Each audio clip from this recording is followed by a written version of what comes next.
Hey everybody, it's Michael Antonio, and welcome to Synthesis and Scoped Logging in the AWS CDK. Okay, so today we're talking about synthesis. So what is synthesis? Well, synthesis is the process that creates your template.json file, and it does this by navigating the construct tree under the stack and looking for all of the CFN elements in that stack. It stops at stack boundaries because if you have any substacks in your tree, then those will get synthesized separately into their own template.json files.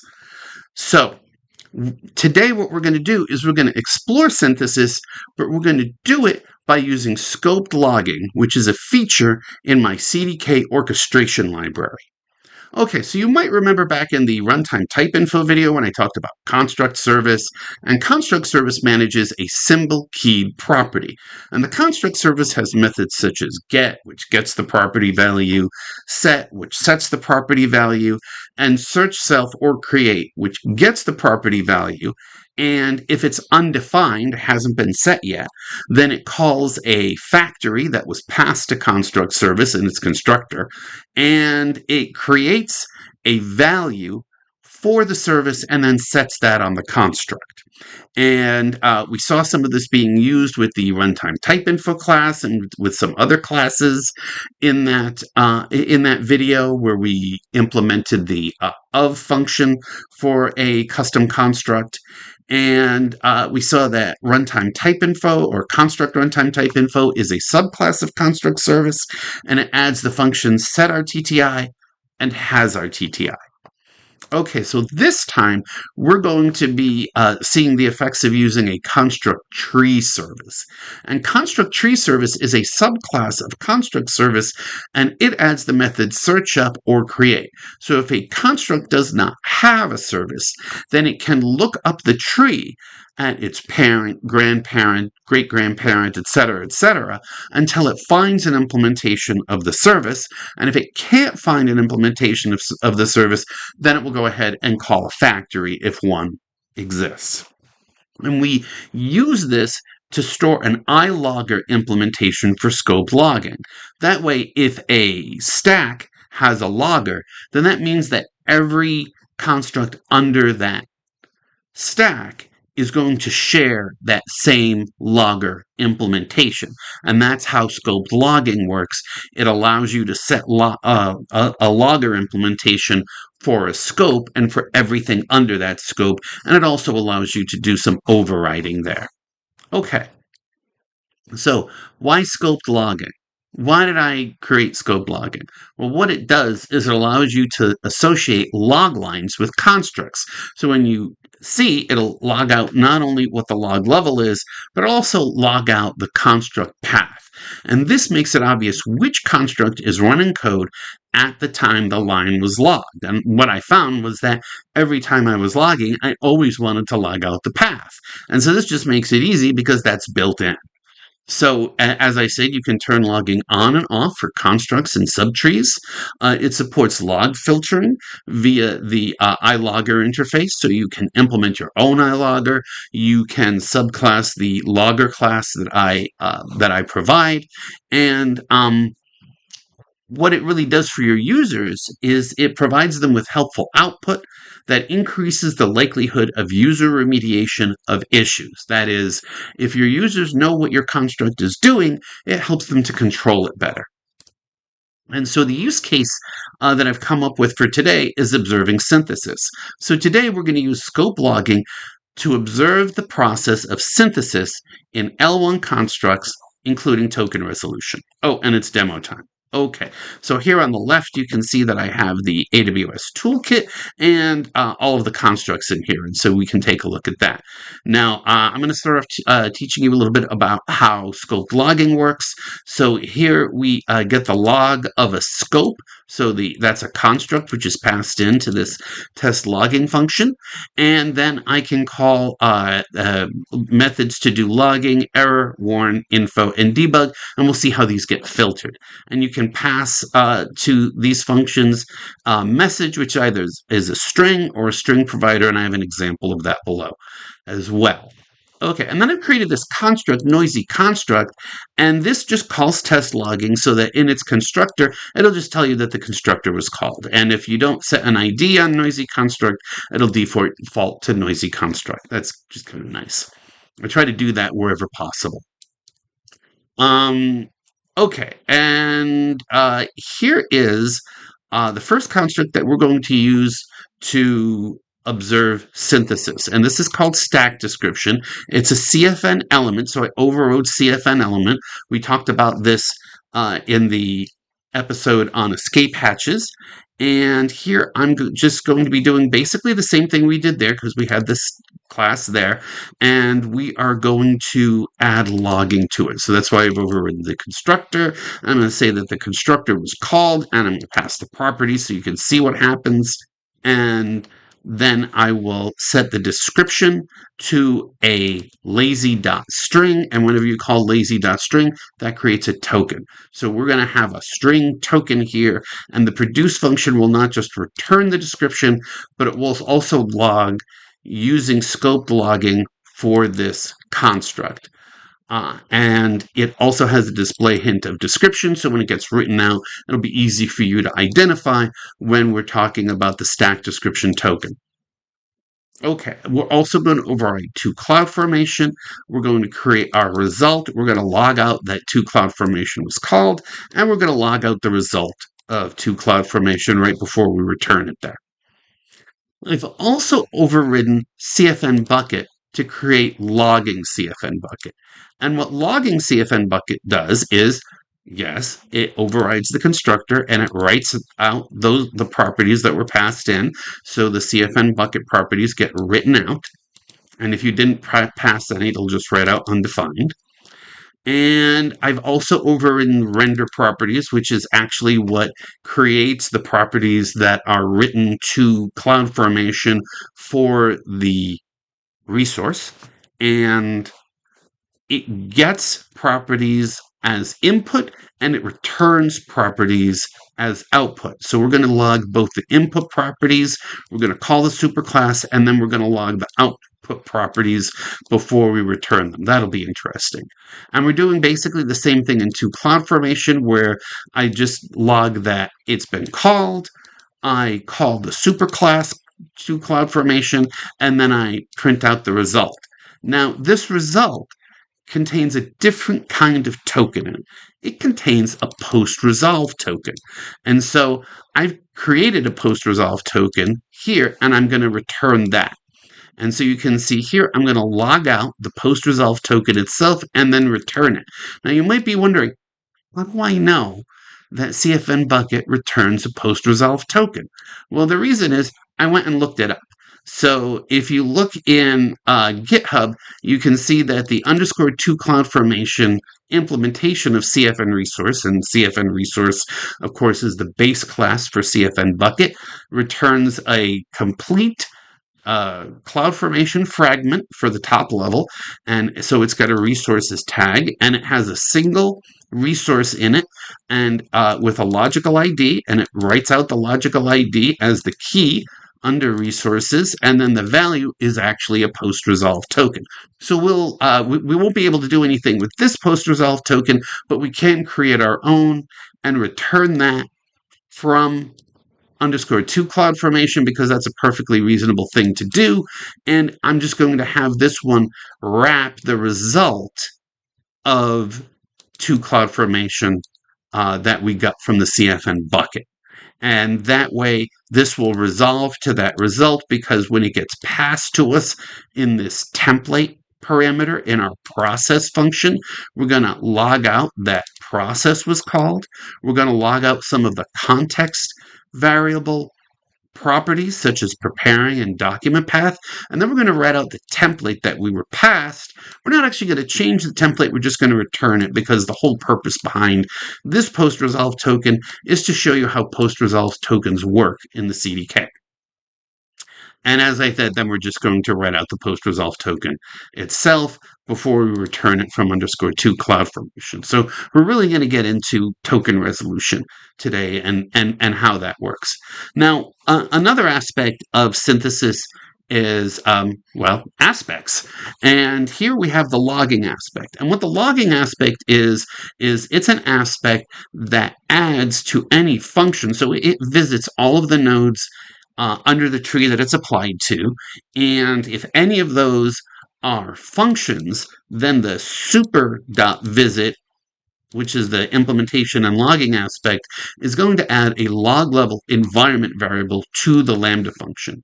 Additionally, I am writing out the log level itself, so you'll see that it's visiting a node with a log level, and it'll write out what the log level is. And then because it won't actually be writing this out for all constructs, I'm going to use the tree inspectable to actually add the log level to the tree.json file. And so we'll get to see what that looks like as well. Okay, so here's our stack for the lesson, which is scoped logging. And here's our constructor. And right after I call the superclass for the stack, I'm going to write out that our logging has begun. So if we go to the top of this here, we will see that it says scoped logging constructor begin. Okay, so that's this line here.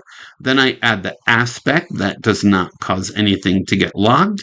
When we create that aspect, it will only log when it is applied.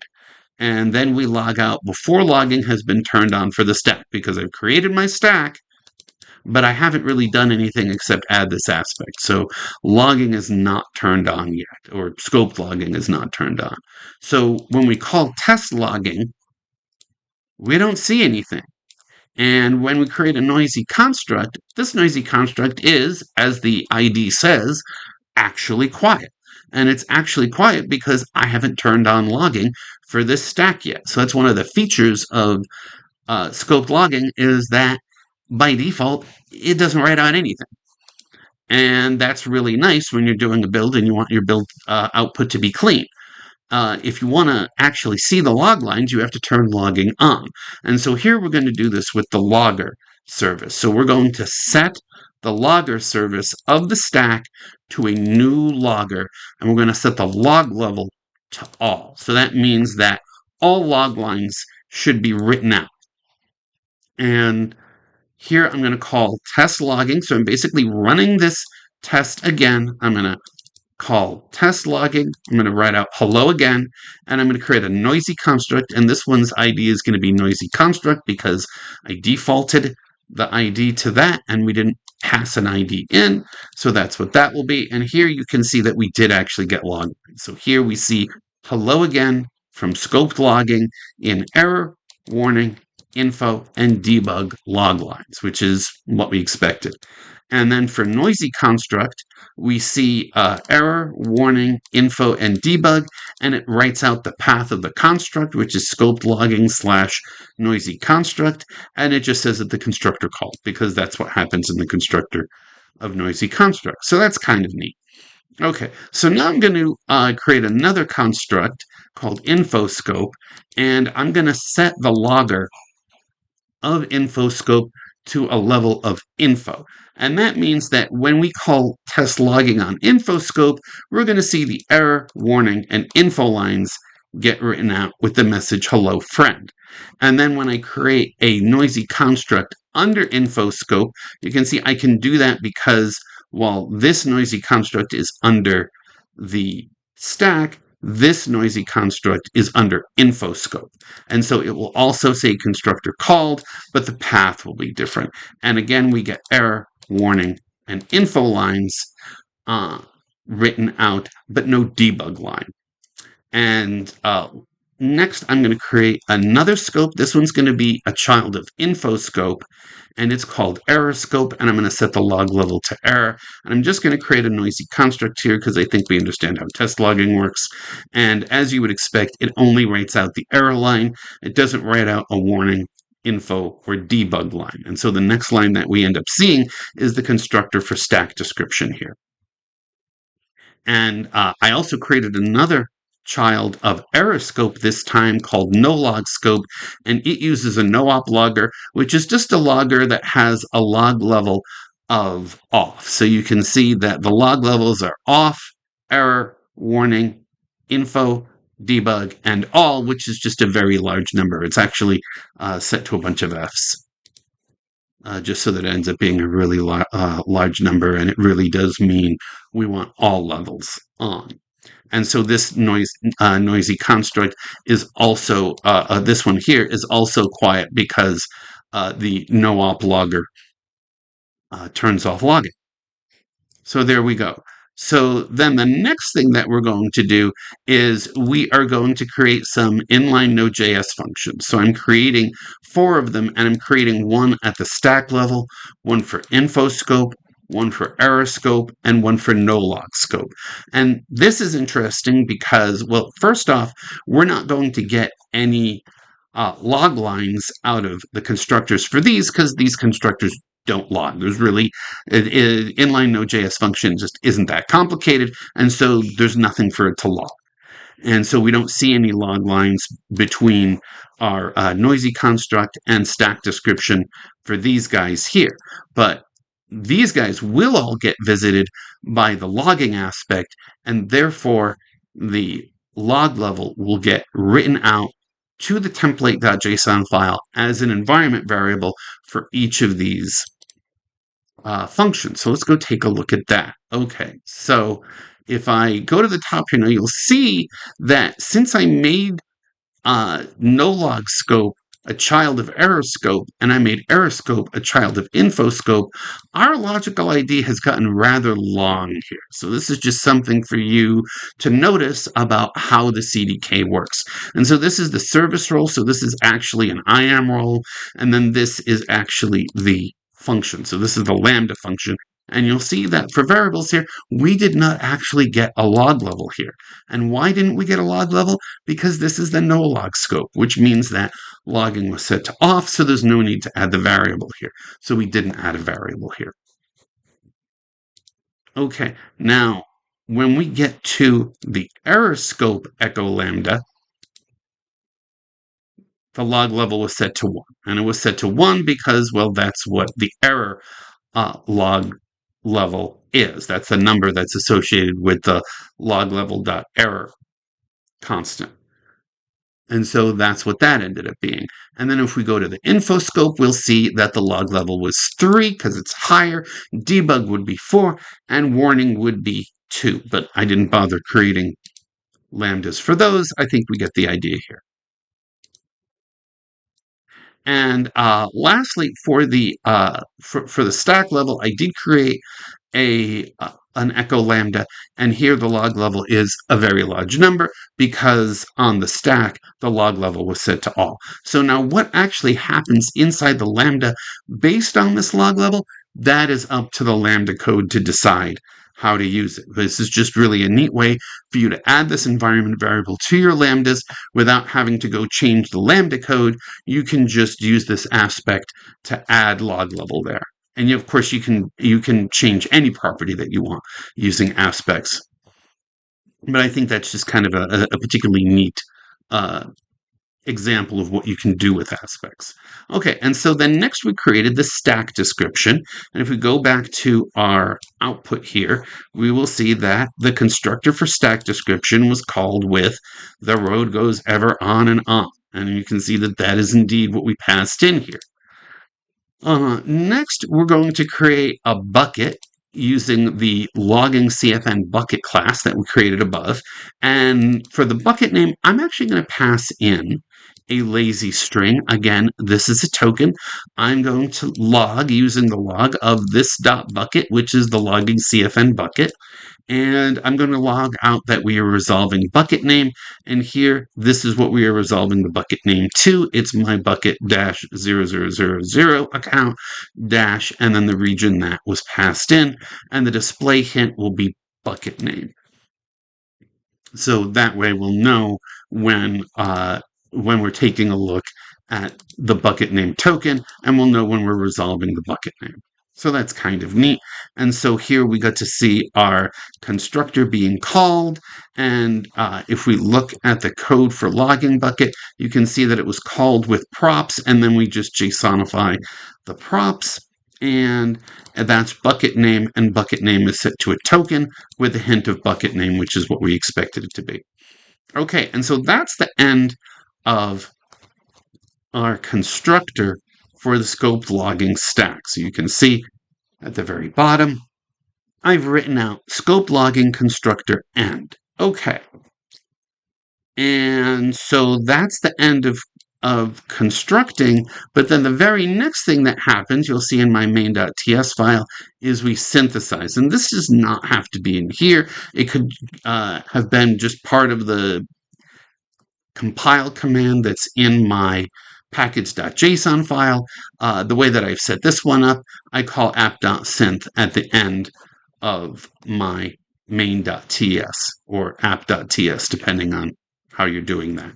And so next thing that we're going to see is we're going to see log lines that come from synthesis. And so the first thing that synthesis is going to do that we're a part of is it's going to start applying aspects. And so the aspect that it's applying is it's applying this aspect way up here, which was the logging aspect that logs. So as a logging aspect, it added those environment variables to template.json. As a logging aspect that logs, it's going to log out visiting node with log level equal, and then it's going to write out the log level of that node. And so the stack, since I set the stacks logging to all, it's going to write out a very large number. The same thing with noisy construct under the stack.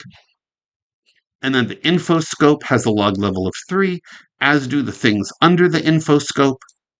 And then anything which is under the stack is going to get a log level of a very large number, and that's what we see in the rest of this. Now, you may notice that there's a lot of constructs that we're not seeing the log level for. For example, actually quiet, we don't see it visiting here. And the reason is that actually quiet's log level is off because it was created before scoped logging was given a logger, and therefore it ended up with a no-op logger. And we can see that over here in tree.json, where I take a look at the scoped logging stack and the child of it, which is actually quiet, and we can see that we added this in our aspect. So we added logger.ofNode.logLevel as one of the attributes, and we can see that that's set to 0.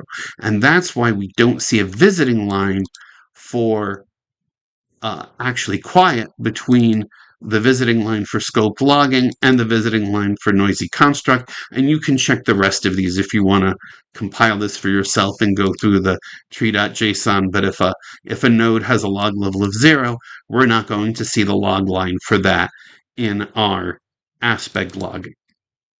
Okay, and so this here, the line for logging CFN bucket, since it was created as a child of the stack, it has the stacks logging, and it is set to log out, and that's the last construct that's created, and therefore that's the end of aspect time. So now we go on to actually performing the synthesis by calling to cloudformation on all of the CFN elements in the stack. And so it's going to call to cloudformation on stack description. So we see it says underscore to cloudformation called, which is what we see here. And then I wrote out the result of underscore to cloudformation. That is what I'm returning. And it's a description. And the description is set to a token. And the hint for the token is description. So we can see this, and we will actually get to see when this token is resolved because we're also logging that. And obviously that's not happening here. It happens after to cloudformation is called. So we return the result, and then our stack description is resolved to the road goes ever on and on. So that happens like it gets back to cloudformation, synthesis resolves all of the tokens in that cloudformation, and then it calls to cloudformation for the next CfnResource. And that is this underscore to cloudformation here. So you can see it says to cloudformation called for the logging CFN bucket, and the result of that is a complete fragment with a resources tag, a logical ID, and you can see that the logical ID hint is quite long because it will put as much as it can of the path in here before it says logical ID. And then this is what happens when you call to JSON on a post-resolved token. I don't know why it says unresolved token instead of being written out like a token, but that's what they do for post-resolved token. So that I find that kind of interesting. So this is kind of not very useful if you actually want to make changes to the properties, but this is actually what gets returned from _to CloudFormation, and therefore overriding _to CloudFormation in a raw manner is not very useful because you're going to be dealing with completely tokenized output from your CFN resources. Okay, but at the bottom of this, you can see that I did write out my post-resolve token, and when you call toString on a post-resolve token, it writes out like a regular token. And so there we go, and it's a token. And once again, since it's a token, it's not going to be very useful in terms of making modifications to CloudFormation. So as we would expect, right after to CloudFormation is called, the tokens from to CloudFormation are resolved. And when it starts resolving those tokens, it resolves the bucket name first, and then it calls render properties.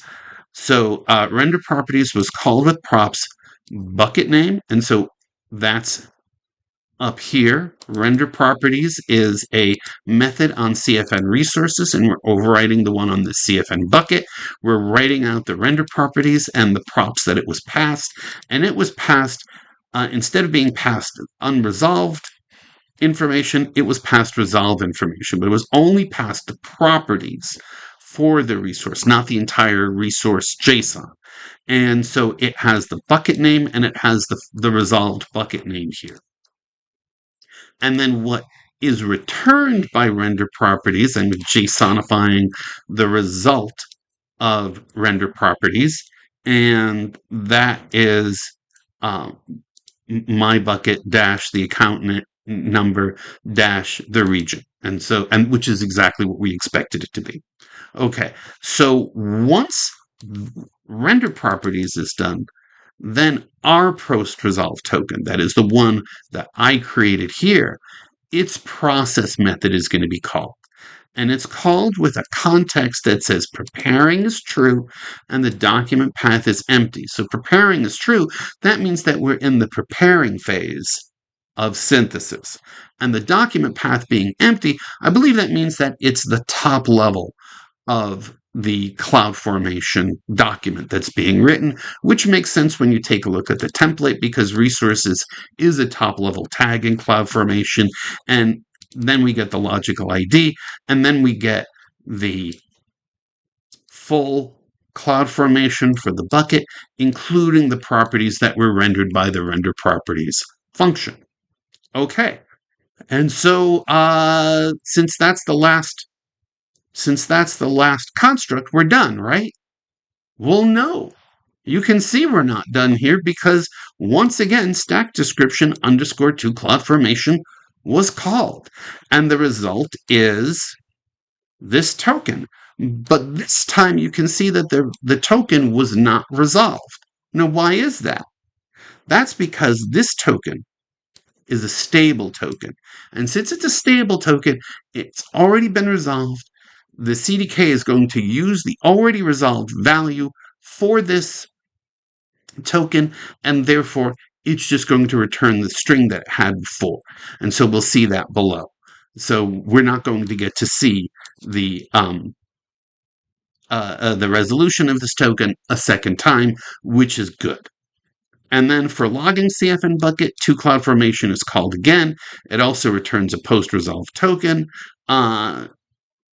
And we're returning the post-resolve token. And once again, we don't see our token. In this case, it was the bucket name token. We don't see it getting resolved a second time because, again, bucket name token was a stable token. So there we go. And then it renders the properties the exact same way it did before. It turns the lowercase into an uppercase. And then our post-resolve token gets the bucket name with the resolved name of the bucket, which had been resolved through the first pass. But we also see that preparing is false. So before, preparing was true. So _2 cloudformation gets called 2 times during the preparing phase and then during the document generation phase. So this is sort of like the final generation. Now, what happens in those 2 passes? I'm not really sure. Maybe we'll cover that in the future. But for now, I think it's just interesting for you to know that there are these 2 passes. And so if you're implementing a post-resolve token for a CfnResource, you should know when you're going to be getting the final document so that you know when you need to make changes if you're going to be doing that. And that's the end. So hopefully you've gotten a little insight into how the process of synthesis works, and you've also gotten some insight into how scoped logging works and why you might want to use scoped logging. So in the future, we're going to see how I've used scoped logging for some of the constructs that I've created, but I thought that this would be a really great way to introduce scoped logging to you and also give you some idea of how it is that synthesis actually works. So thanks a lot, everybody. I really appreciate you watching until the end. Please like and subscribe, and I'll see you in the next one. Bye-bye.